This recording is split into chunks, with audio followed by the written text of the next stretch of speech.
Buenos días de nuevo. Gracias a todos por invertir parte de vuestro tiempo en acompañarnos en esta mañana y, por supuesto, gracias Pilar, Jorge, Pablo, gracias por aceptar la invitación para compartir vuestro conocimiento y vuestra experiencia sobre dos temas muy actuales y que podemos decir que de un tiempo a esta parte han escalado en el orden de prioridades de las empresas, como son la sostenibilidad por un lado y la retención y captación de talento. Que estoy seguro que a lo largo de la mesa veremos que, aunque parezcan que son distantes o son distintos, tienen mucho que ver el uno con el otro. No quiero hacer más introducción porque quiero que aprovechemos al máximo el tiempo que tenemos y vamos a entrar de lleno en un primer bloque en el que vamos a hablar acerca de la sostenibilidad. Sostenibilidad es una palabra que escuchamos a menudo, pero ¿realmente sabemos de qué estamos hablando de sostenibilidad? ¿Realmente sabemos qué es una empresa sostenible? Pues en este punto me gustaría que, ciñéndonos a una de las definiciones de qué es una empresa sostenible, pongamos un poco de contexto para luego entender de qué estamos hablando. Una empresa sostenible es aquella que crea un valor económico, medioambiental y social a corto y largo plazo, contribuyendo al aumento del bienestar y al auténtico progreso de las generaciones presentes y futuras en su entorno general. Con este contexto, con esta pequeña introducción, me gustaría, Pablo, darte a ti la palabra en primer lugar. Como líder en estrategia que eres, ¿cómo ves que está afectando el desarrollo sostenible a las empresas? Bueno, muchísimas gracias, Álvaro, y muchísimas gracias a Exponentia por invitarme a participar hoy aquí. Yo creo que lo primero, contextualizar qué considero yo que es la sostenibilidad y cuál es la relevancia que tiene. Yo creo que pasa relativamente desapercibido el que uno de los sinónimos, yo creo que más importante de la sostenibilidad es la viabilidad. Y creo que es fundamental entender que la sostenibilidad no es contradictoria a la viabilidad, sino todo lo contrario, ¿no? Una empresa que no es viable o que tiene retos de viabilidad debe de resolver esos retos antes de poderse enfrentar a intentar mejorar a nivel sostenible. Dentro de ese contexto, evidentemente tenemos retos a corto y a largo plazo. Y yo creo que la sostenibilidad es un reto mucho más a largo plazo de lo que lo es a corto. Y esto es difícil de entender para las empresas porque están enfrentadas a una serie de crisis continuas. Venimos de una crisis económica, ahora hemos tenido una crisis del COVID, una crisis de talento, una crisis de suministros. Tenemos una serie de crisis que todos nos están afectando en la viabilidad de nuestros negocios y nos tenemos que enfrentar de forma tremendamente táctica a nuestro día a día. Y con todo y con eso nos piden que además seamos sostenibles, ¿no? Entonces, la sostenibilidad para mí es un reto muy grande y es una visión de futuro, donde lo que creo que hay que entender es que si hoy, dentro de nuestra táctica, no tenemos una visión de futuro, que sería la estratégica, que nos lleve a ser una empresa más sostenible, no estaremos creciendo en valor, si bien sí seremos viables. Qué interesante esto que comentas, Pablo, y me ha gustado mucho cómo has jugado con la palabra y en realidad cuando hablamos de sostenibilidad que hablamos de viabilidad y me gustaría en este punto, Pilar, que nos hablaras porque claro, viabilidad para la sostenibilidad, estupendo, pero ¿esto de dónde nace? ¿Nace de la empresa hacia las personas que forman parte de las organizaciones o son las propias personas las que ya tienen que tener interiorizada esa sostenibilidad, esa viabilidad, como decía Pablo, para que luego se traslade a las empresas? Bueno, en primer lugar, daros las gracias por haber contado conmigo para esta mesa redonda que sin duda pues está a la vanguardia de los temas que nos acometen a las compañías. En nuestro caso, y hilando esto, ¿no?, con el tema de la cultura, para nosotros es clave entender que la sostenibilidad y todo lo que conlleva y le rodea ha venido para quedarse. Es un tema absolutamente del presente y tenemos que darnos cuenta de que todos formamos parte de esto, que tenemos que colectivamente, la sociedad, las empresas, las administraciones públicas, hacer un esfuerzo y trabajar conjuntamente hacia ser sosteniblemente rentables y seguir intentando reducir nuestra huella de carbono, etcétera. Y además de esto, una parte muy importante en referencia a la cultura que os adelantaba es tener presente que hay que liderar con el ejemplo. Es decir, Nosotros tenemos en Deloitte dos focos de acción principalmente. Tenemos colectivos muy jóvenes, de personas que se incorporan todos los años a nuestra compañía, y luego tenemos un colectivo de perfiles más experimentados. En el caso de los perfiles más junior o más jóvenes en este caso, lo cierto es que esto va en su ADN. No es algo que debamos ni siquiera inculcar ni machacar demasiado, porque para ellos es un requisito sine qua non a la hora de incorporarse o no a una compañía, ¿no? Forma parte de su elección. Y luego en el colectivo, digamos, más experimentado, al final es lo que os comentaba, hay que liderar con el ejemplo desde arriba, que los roles se ejerzan desde un punto de vista pues eso, ejemplar, y además metiendo en la agenda todos los aspectos relacionados con la sostenibilidad. Es decir, si tú en tu día a día, en tu agenda, en tus objetivos, tienes como parte ser más sostenible, llevar a cabo acciones concretas que estén relacionadas con la sostenibilidad y se te evalúa por ello, al final eso forma parte de tu trabajo. Entonces, pienso que desde arriba, haciendo un efecto cascada y también al final lanzando esa lluvia fina, insistiendo y bueno, pues repitiendo en el mensaje, yo creo que es la manera de que culturalmente todos rememos en la misma dirección. Interesante, Pilar, y además, fíjate, como decíamos antes, ¿no? Hace falta que venga interiorizado. Qué suerte tenemos también, pues que las nuevas generaciones ya lo traen de casa, podemos decir.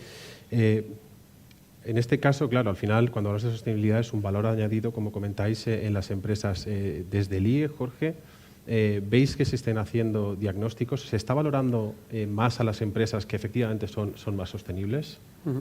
Buenos días a todos. Gracias, Álvaro, por la invitación, y un placer compartir mesa con Pablo y con Pilar. Bueno, pues por supuesto, la respuesta es por supuesto. Se están haciendo diagnósticos de sostenibilidad, se están valorando más las compañías, no solamente desde un punto de vista económico, sino más importante desde un punto de vista de los clientes. Los clientes cada vez más van a compañías que son sostenibles en sus prácticas. Y yo lo que puedo compartir es un poco lo que hacemos en el IE. En el IE tenemos una oficina de sostenibilidad donde la meta que tenemos es transformar la institución como una totalidad en torno a dos dimensiones. 1, 0 emisiones netas en 2030. 2, promover una mentalidad sostenible. Entonces, y esto lo materializamos en un plan de impacto en SDG, trabajado en torno a 4 dimensiones en nuestro caso, en torno a la formación, investigación, a nivel interno como institución, y el cuarto elemento a nivel de partnership con nuestros colaboradores. Y ese es un poco nuestro approach. Qué bien, Jorge. Muy interesante además, y voy a seguir contigo, porque vosotros en el IE tenéis, la suerte no, porque os lo habéis ganado, poder estar cerca de líderes de hoy y de los líderes del mañana. Entonces, a través de esos mecanismos que comentas, ¿cómo intentáis trasladarle a esos líderes que ya tenemos o a los que vienen en el día de mañana la importancia de esta cultura que, como comentaba Pilar, es necesaria, esta cultura empresarial sostenible? Efectivamente, ahí importante distinguir con los líderes del hoy y los del mañana. En relación con los líderes del hoy, en nuestros programas de alta dirección de Executive Education tenemos un enfoque basado en 4 pilares. El primero es que aquellos que vienen a nuestros programas experimenten un crecimiento e impacto en torno a 4 dimensiones, que son a nivel personal, a nivel profesional, en sus organizaciones y en sus equipos. El segundo pilar es que consideramos que la mentalidad es un acelerador de todo esto, con lo cual hay que trabajar el mindset. El tercer elemento es el talento híbrido. O sea, hoy en día la alta dirección de las compañías no vale con que sepa solo de management, tiene que saber de tecnología y tiene que saber de datos. Y el cuarto elemento que potenciamos, ligado con lo que estamos hablando ahora, es lo que nosotros llamamos el líder responsable. Estamos hablando de que ya no solo va de ver cómo maximizar los ingresos y el beneficio para las compañías, sino que el cómo importa. Y tenemos que ver cómo lo hacemos de una forma sostenible. Y esto es al final lo que trabajamos en nuestros programas de alta dirección. En los programas para recién titulados, ahí tenemos desde programas full-time en torno a la sostenibilidad, tanto a nivel de máster como de grado, y tenemos también pues, certificados y especializaciones en sostenibilidad. Y luego, una cosa muy importante, que lo comentaba antes Pilar, es el predicar con el ejemplo. Entonces, nosotros en el IA, hace 3 años, ya erradicamos por completo la impresión de folletos, que ahí no os podéis ni imaginar la cantidad de folletos e impresiones que hacíamos, y lo segundo que hemos hecho ha sido erradicar las botellas de agua de plástico. O sea, nuestros participantes, cuando vienen a los programas, les damos botellas botellas reciclables para que las rellenen y hemos puesto fuentes. Entonces, es un poco lo que hacemos. Qué interesante, Jorge. Y hablando un poco, cuando hablamos de sostenibilidad, te voy a dar la palabra a Pilar, porque muchas veces pensamos, cuando hablamos de sostenibilidad, nos imaginamos una fábrica, ¿no? Nos imaginamos que es una cosa de empresas industriales y realmente no. La sostenibilidad es una cuestión que nos afecta a todos los sectores y en el caso de Deloitte, firma de la que forma parte Pilar, es la empresa de servicios más grande del mundo. Entonces, me gustaría que nos dieras un poquito de luz acerca, como una empresa de servicios, qué retos tiene acerca de la sostenibilidad. Bueno, me vais a permitir unos segundos de cuña publicitaria, y es que Deloitte fue la primera firma de servicios profesionales en elaborar una memoria de responsabilidad social corporativa hace ya muchos años. Cuando no se hablaba de esto, nosotros ya hablábamos de esto, porque ya veíamos que esto era algo importante, que era relevante, que lo iba a ser cada vez más y que teníamos que tomar acción.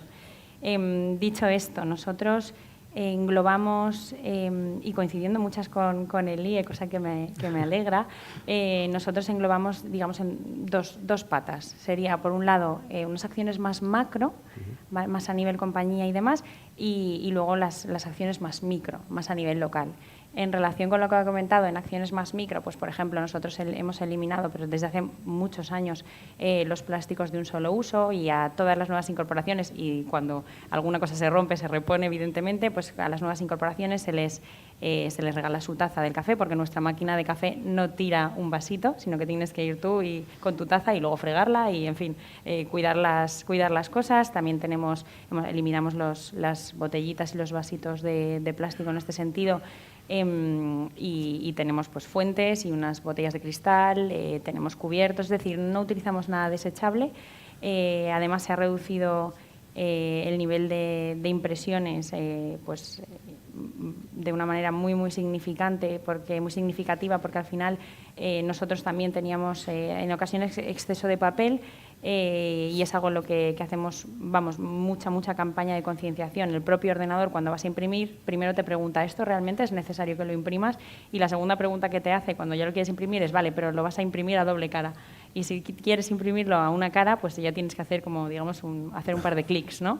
Entonces es algo que es lo que os hablaba de la lluvia fina. Llega un momento que tú realmente te planteas, ¿esto necesito imprimirlo? ¿Lo necesito en papel? ¿O puedo tenerlo en la red sin tener que tocarlo? ¿Hace falta? Hemos habilitado una zona para los patinetes eléctricos, fomentando así, pues oye, si puedes evitar venir en moto, pues ven en patinete, en fin, una serie de medidas, lo mismo para las bicicletas, que jolín, pues al final, poco a poco, que además muchas de ellas también venían de propias demandas de las personas, ¿no? Ya es lo que os decía, de que también venía bottom-up en este sentido. Y en cuanto a las acciones más macro, nosotros tenemos el compromiso 2030 también de que nuestras emisiones netas sean cero. Hemos reducido, teniendo en cuenta valores de 2019, un 50% nuestros viajes.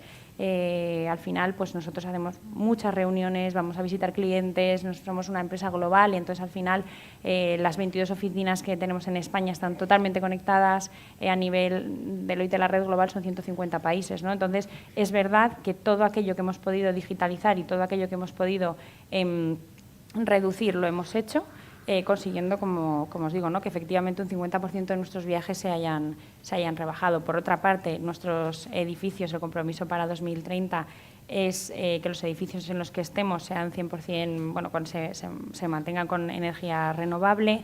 Lo mismo con la flota de vehículos, etcétera, que a partir de estos años ya se están cambiando los vehículos que toca cambiar y tienen que ser o bien híbridos o bien eléctricos. Es decir, nosotros llevamos medidas, como os decía, ¿no?, más a lo macro, y luego también las que impactan día a día en nuestros profesionales. Por otra parte, tenemos alianzas estratégicas con ONGs, con todo tipo de actores en la sociedad, incluidos también clientes, para salvar los escollos que puede producir, querer ser sostenible e ir a velocidad, que es como estamos yendo, y también, pues bueno, por otro lado, que el mensaje siga calando. O sea, tenemos un test interno en la firma al que podemos acceder todos para ver cómo va nuestra huella de carbono, y te pregunta por tus hábitos de consumo, te pregunta al final pues por lo que tú haces en tu día a día, cómo vienes a trabajar, qué compras, utilizas un plástico para guardar un plátano o no. O sea, al final son una serie de ejemplos que ya os digo que está totalmente embebido en nuestra cultura y en nuestro día a día. Qué interesante, Pilar. Además, cómo esa responsabilidad no solo de las empresas, sino como decíamos antes, ¿no? Que lo tengamos interiorizado y que nosotros mismos, sin darnos cuenta, en nuestro día a día ya estemos teniendo pequeños gestos que demuestran ese compromiso con la sostenibilidad y que también deberíamos hacer quizás más a menudo, ¿no? Plantearnos si cada cosa que hacemos realmente la podemos hacer de otra manera para cumplir con ese compromiso sostenible. En tu caso, Pablo, tú has liderado la estrategia de importantes empresas de este país y estás en contacto a diario con las empresas. ¿Verdaderamente hemos podido ver un cambio de mentalidad en la cultura de las empresas hacia una cultura sostenible o todavía podemos decir que queda mucho trabajo por hacer? Yo creo que queda muchísimo trabajo por hacer y creo que solamente estamos rascando la superficie. Creo que estamos hablando todavía de hábitos casi individuales y de cultura individual. Creo que a nivel de empresa tenemos todavía unos retos muy superiores. No sé si ahora mismo preguntar al grupo de personas que estamos aquí, todos aquellos que sois emprendedores o empresarios o tengáis algún tipo de capacidad de decisión dentro de vuestras empresas, ¿cuántos estaríais dispuestos a dejar de tirar de producto y de servicio exterior para consumir producto y servicio local si eso supone perder el 20% de vuestros beneficios? Los que estuvierais dispuestos a hacerlo seríais muy pocos, ¿no? Ahora, si os dijera que haciendo eso el valor de vuestras compañías dentro de 5 años va a ser un 20% mayor, de repente la ecuación cambia, ¿no? Entonces, hay todavía para mí un reto de cultura de empresa muy superior al que estamos hablando. Tiene mucho que ver con la comunicación también. Evidentemente, hablar de sostenibilidad es imprescindible y es el primer paso. Pero cuando se habla de sostenibilidad, pero solamente se habla de aquello que tenemos que hacer los empleados o lo que tenemos que tener como cultura interna, pues creo que se queda en la superficie. Cuando tenemos que hablar de sostenibilidad de verdad es en las acciones macro que están teniendo lugar y cómo conseguimos que nuestras empresas y nuestros negocios puedan, como decía antes, en sus decisiones tácticas, tener en cuenta posicionamientos estratégicos de aumento de valor, independientemente del coste a corto plazo, al coste táctico que implican, ¿no? Entonces, bueno, yo creo que los inversores en bolsa lo tienen clarísimo. Yo creo que un hábito de visión de futuro es algo que deberíamos de tener todos. De lo que estamos hablando siempre es de visión estratégica. La visión estratégica requiere de unos compromisos y tiene un precio. Y no se puede conseguir de una forma tan light. Insisto, creo que estamos yendo en el camino adecuado, pero queda muchísimo. Qué interesante esto que comentas, porque muchas veces efectivamente nos quedamos en una capa superficial y no vemos el fondo. Y creo que tenemos que ser capaces de tener esa visión estratégica, esa visión global, esa visión a largo plazo y entender el retorno que puede tener esto. No es inmediato, pero quizás, como decías, y retomando lo que comentábamos antes con Jorge, que haga que nuestras empresas sean más atractivas y que sean más valorables. Me gustaría cerrar este primer bloque de sostenibilidad para pasar al siguiente con Jorge. Con todo lo que hemos hablado, ya tenemos claro qué es la sostenibilidad, tenemos claro qué acciones se están haciendo, tenemos claro incluso en qué punto todavía estamos. ¿Qué mensaje podemos mandar para concienciar de la importancia de esto a las organizaciones, a las empresas? Bueno, yo creo que en este sentido soy optimista respecto a que las organizaciones a día de hoy ya son conscientes de la importancia de la sostenibilidad. Y esto nosotros lo estamos viendo que está aumentando muchísimo la demanda de los programas sobre sostenibilidad que tenemos. Y el otro elemento clave es que la gente que viene a hacer nuestros programas de sostenibilidad son gente de lo más alto de la pirámide. Estamos hablando de directores generales, C-level, los que vienen a estos programas a hacer esto porque es un tema de relevancia en lo más alto de la pirámide. Y como mensaje de cierre, pues yo me gustaría compartir con vosotros humildemente pues nuestro mensaje de nuestra oficina de sostenibilidad, que es You start the chain of change. Change, be the change you want to see in the world. Al final lo que tenemos que hacer es empezar, ser la cadena. You start the chain of change. Tienes que empezar la cadena del cambio y tienes que ser el cambio que quieres ver en el mundo. Al final es importante que hagamos nosotros, tanto a nivel personal como a nivel profesional, pequeñas cosas que impactan en que el mundo sea más sostenible. Qué interesante, Jorge, muchas gracias. Y Pasando de lleno al segundo tema, que como os decía, puede que no tenga nada que ver, pero sí que lo tiene. Porque cuando hablamos de sostenibilidad y cuando hablamos de captación y retención de talento hay un punto en común, que es el cambio de mentalidad. El cambio de mentalidad que nos ha llevado a que el talento, empieza a valorar cosas más allá de la cuestión puramente económica. Y en ese punto cobra vital importancia tener un equipo comprometido, un equipo que esté alineado con la misión de la empresa. ¿Y por qué decimos esto? Porque, como os estaba comentando, vivimos en un momento de cambio. Y la diferencia cuando hay un cambio entre tener éxito, sobrevivir o desaparecer, está en la capacidad, como decimos siempre, de saber adaptarse. Y las empresas no pueden hacerlo por sí mismas. Necesitan personas que impulsen cambios, personas dispuestas y capacitadas para subir esos cambios y adaptarse a los mismos. Las empresas son las personas, no lo olvidemos, y encontrar y retener el talento cada día es más difícil. Es decir, estamos ante una tarea que no resulta para nada fácil.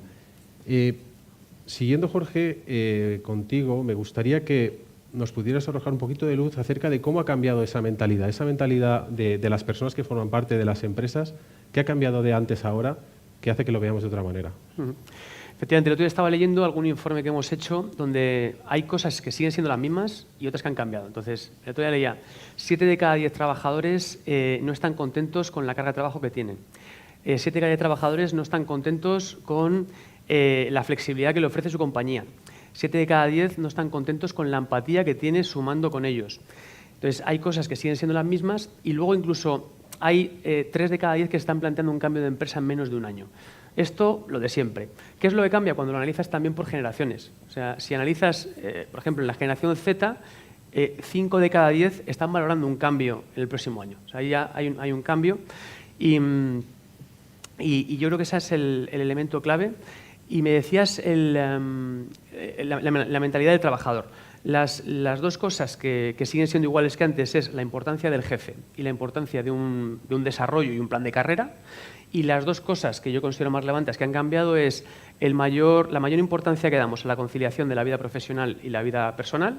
Y el segundo elemento, que es el tema del teletrabajo. Pero ojo, porque en el teletrabajo también hay que segmentar. Porque si analizas la respuesta de los managers, 9 de cada 10 managers están encantados con el teletrabajo, pero si analizas la respuesta de los colaboradores, 5 de cada 10. Es decir, hay gente que valora el roce con sus compañeros. Entonces, y eso tenemos que ser conscientes de ello y es importante que al final se alcance un enfoque mixto en ese sentido, a nivel de teletrabajo.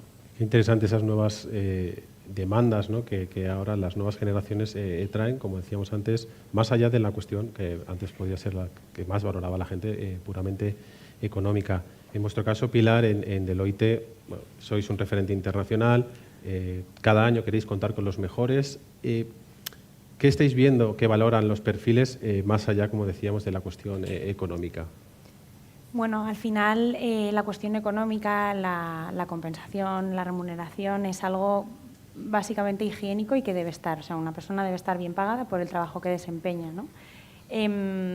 Pero esto ya no va de hago un trabajo unas horas, me pagas, me voy a mi casa y ya está. Esto yo creo que va mucho más allá, va de tener un propósito. La gente lo que busca es trabajar en sitios que realmente le llenen el espíritu, en sitios en los que se puedan desarrollar profesionalmente, que puedan pues, oye, ser como ellos quieran ser. Al final, un sitio en el que pues se actúe de una manera íntegra, con un enfoque de excelencia y al final yo pienso que tú sepas que estás entrando a un sitio en el que entiendes para qué haces las cosas, en el que tú entiendes que formas parte de un todo y que tiene un sentido lo que estás haciendo. Ya no es hazme este Excel que hablábamos antes, ¿no? Me lo miras y me lo limpias y no.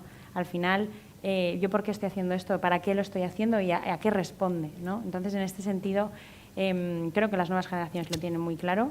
Y creo que la oferta, la propuesta de valor que se le tiene que dar a los empleados debe ir de una forma muy, muy vinculada a sus objetivos profesionales, a su desarrollo y debe estar explicada de una forma muy clara y sobre todo que sea atractiva. Porque, bueno, ya lo habréis oído, vamos a decir muchas veces, hemos tenido estos años la gran renuncia después de la pandemia, muchísima gente ha cambiado su forma de vivir o se ha mudado de casa, seguro que conocéis a alguien que ha hecho algún cambio después del confinamiento, la pandemia, etcétera, ¿no? Y en este sentido lo que vemos es que el talento quiere probar otras cosas y quiere hacer algo que realmente le llene y no estar pues, en un sitio sin entender a qué responde, a lo que dedica la mayor parte de su día.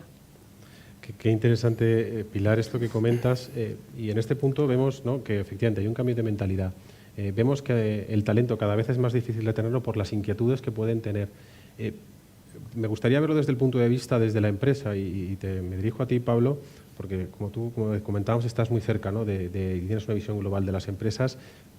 ¿Qué papel juega en este caso entonces la gestión de los recursos humanos, esa correcta gestión de los recursos humanos para poder no solo captar, porque captar en mayor o menor medida puede resultar sencillo en un momento determinado, pero ser capaces de retener ese talento y que esas inquietudes que tienen muchas veces de probar cosas nuevas no tengan esa necesidad? Aparte de imprimir las nóminas, ¿no? Bueno, no, estoy totalmente de acuerdo con Pilar y me sumo a su discurso. Yo creo que Seth Godin publicó un libro que se llama The Tribu, ¿no? Y creo que describe dos de los factores fundamentales en tener éxito, tanto en la captación como en la retención del talento, ¿no? En la primera es que define que el líder tiene que pintar una foto de dónde tiene que estar en el futuro y tiene que asegurarse de estarse moviendo en esa dirección. Y la segunda es que el grupo de personas tiene que seguir a este líder, ¿no? Y tiene que formar la comunidad, esa tribu que sigue a este líder en esta dirección. Entonces, para mí, el Departamento de Recursos Humanos debería de existir fundamentalmente para recordarle al líder que tiene que hacer evidente esa foto, tiene que conseguir que todos nosotros tengamos muy claro cuál es esa foto y cómo vamos a llegar a ese punto en el futuro. Y, por otra parte, asegurarse que todos los miembros de la tribu estén acometiendo sus funciones para conseguir llegar a esa foto, ¿no? Estoy viendo últimamente startups chulísimas que están saliendo, pues, de análisis, por ejemplo, de cómo encajas emocionalmente en el grupo, con el grupo de personas con las que vas a trabajar, ¿no? Este tipo de visión de conjunto.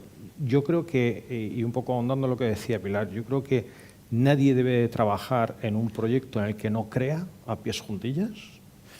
Y si cree en el proyecto, debe de dejar todo su esfuerzo en conseguirlo, ¿no? Y la empresa, especialmente el Departamento de Recursos Humanos, tiene que hacer factible y tiene que poner a disposición de ambas partes esa capacidad de casar la visión con el día a día y las necesidades.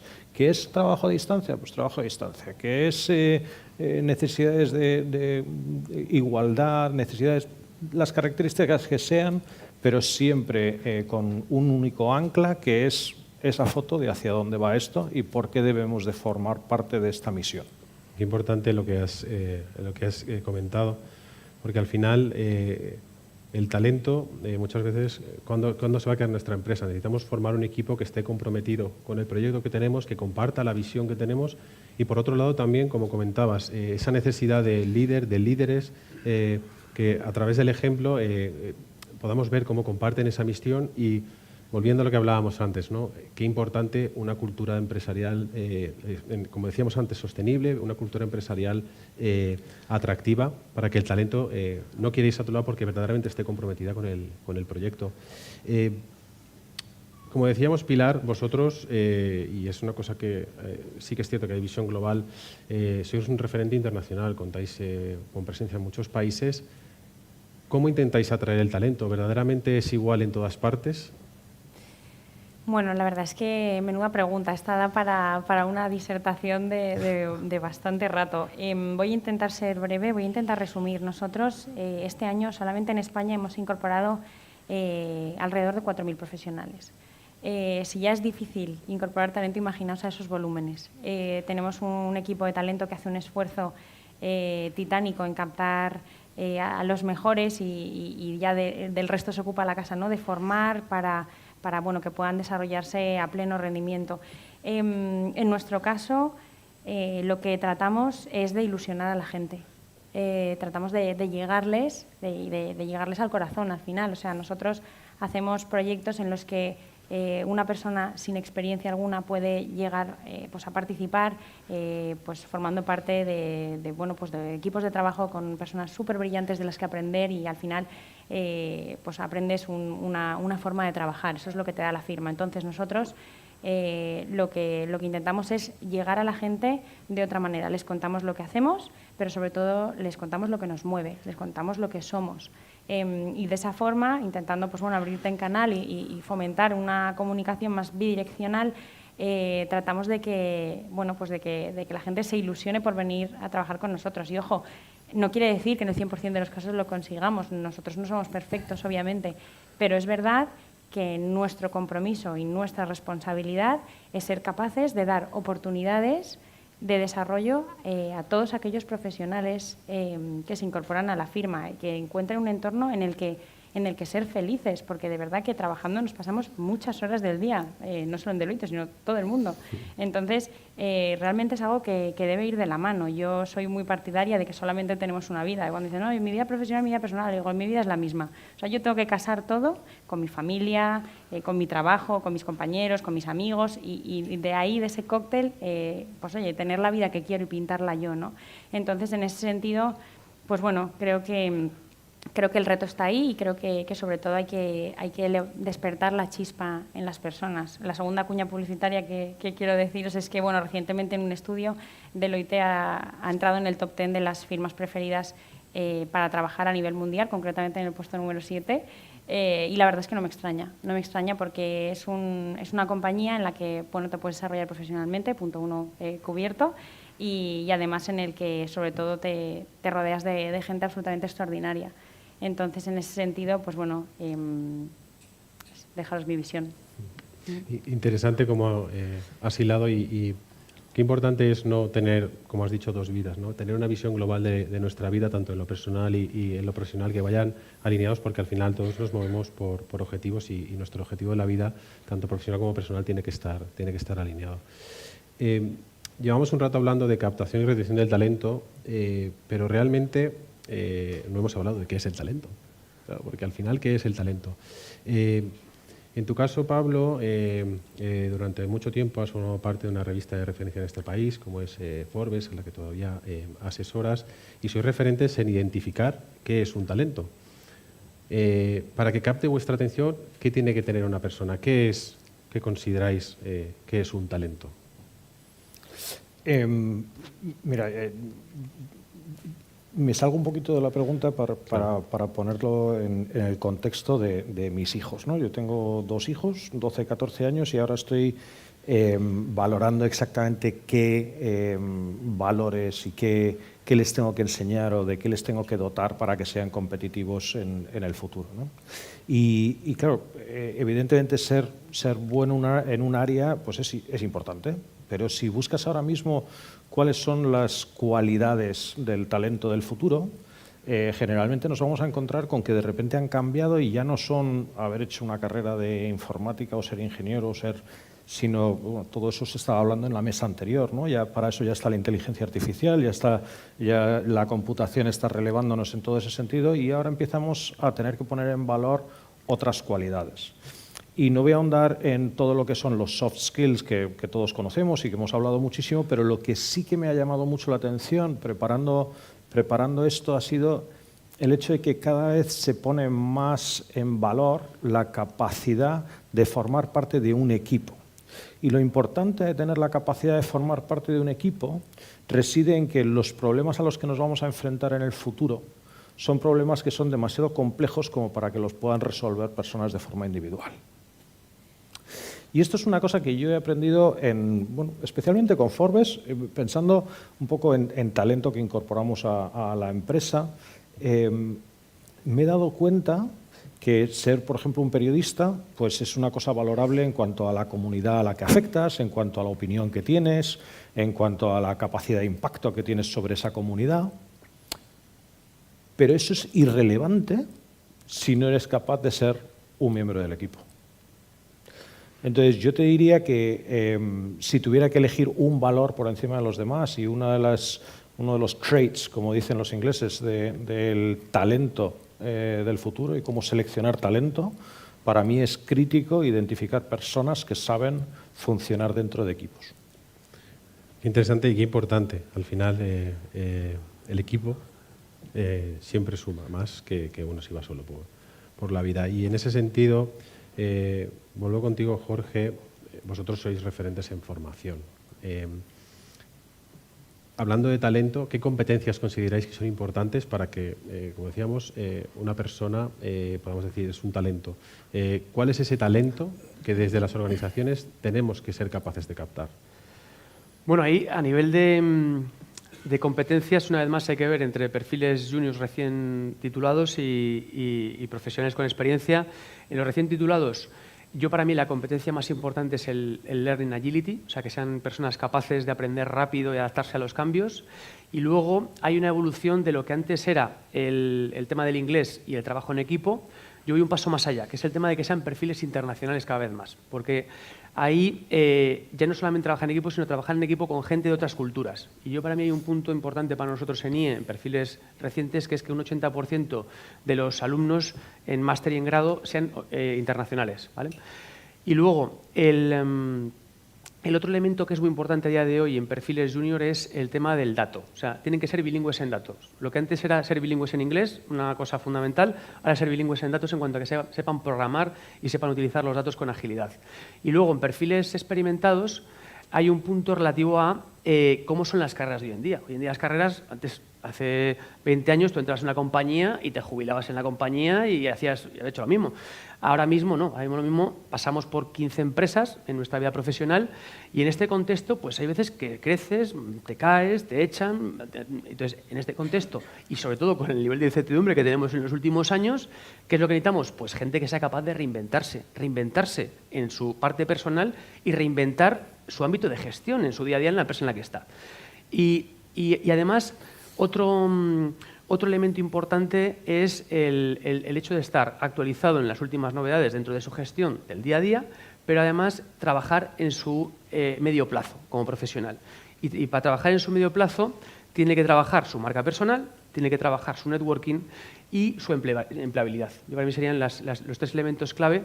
Y desde un punto de vista de compañía y qué captar, pues yo diría que a nivel de líderes, yo creo que es importante el buscar el líder coach. Eso es una competencia que yo es importante a nivel de líderes. Y a nivel de colaboradores, yo diría las personas con alma. Hoy en día es importante ese matiz diferencial que tienen determinadas personas que hacen que merezca la pena meterlas en tu equipo. Qué interesante, Jorge. Estamos llegando ya al final de la mesa redonda y quería plantear un par de cuestiones más. Porque vamos otra vez a lo mismo, al final la importancia de la cultura corporativa, de la misión de la empresa, que las personas compartan el proyecto en el que están trabajando. En este caso, Pablo, ¿cómo podemos tener o cómo podemos mantener una cultura de empresa diferenciadora ante esta nueva situación, ante esta nueva mentalidad de los profesionales? ¿Cómo podemos mantener una...? Pues, jolín, vaya pregunta. La verdad es que estamos en un territorio cada vez más competitivo. Evidentemente, atraer el talento es complicado, mantenerlo todavía más. Nosotros, desde nuestra consultora, cuando trabajamos con un cliente, siempre priorizamos el entender la comunidad con la que trabaja esa empresa. Y esa comunidad pues tiene una parte externa, que son los clientes, y tiene una parte interna, que son pues, el equipo y todos los relacionados con el equipo, proveedores, etc. Insisto un poco en lo que te decía antes, o sea, al final esto es una cuestión de liderazgo. Si tú tienes una comunidad donde las razones de pertenencia son suficientemente sólidas, tu capacidad de retención sube y tu capacidad de captación a la vez también sube. Cuanto más empoderas a cada uno de los miembros de la comunidad, más resistente es esa comunidad. Nosotros utilizamos una foto sacada del National Geographic, que es un grupo de hormigas que están en forma de bola y se les ve que están un poco mojadas y es lo que hace un grupo de hormigas para sobrevivir a una inundación, ¿no? Hacen una bola y con eso pues, son capaces de flotar por encima del agua. Y creemos que cuanto más se pone en valor la fortaleza de la suma de los miembros de las comunidades, más solventes son las empresas. Entonces, llevado a la práctica, básicamente creemos que hay que volver a empoderar a cada uno de los miembros del equipo, hacerles sentirse responsable de lo que están haciendo y que lo que tengan en común es esa visión de futuro. Y que esa visión de futuro pues, sea suficientemente atractiva y diferencial como para que nos queramos sumar a ese reto, ¿no? Muchas gracias, Pablo. Nos quedan muchas preguntas, pero estamos llegando al final de la mesa redonda. Y me gustaría terminar con un mensaje. Al final hemos hablado de sostenibilidad, hemos hablado de captación y retención de talento y, como decíamos, pueden ser cosas distintas, pero no lo son tanto porque responden a un cambio de mentalidad y tienen un nexo en común, que es la cultura corporativa. Y nos gustaría que os fuerais también con esa reflexión, la importancia que tiene la cultura corporativa, la importancia que tiene tener una cultura corporativa atractiva, la importancia que tiene tener una cultura atractiva, una cultura corporativa diferenciadora, una cultura que nos permita conseguir la misión que nos hemos marcado, cumplir con los objetivos que tenemos como empresas y siempre con la responsabilidad que tenemos de que hagamos lo que hagamos sea para tener un impacto positivo en la sociedad. Muchas gracias a los tres, ha sido un verdadero placer, ha sido un lujo teneros con nosotros. Muchas gracias. Gracias. Gracias.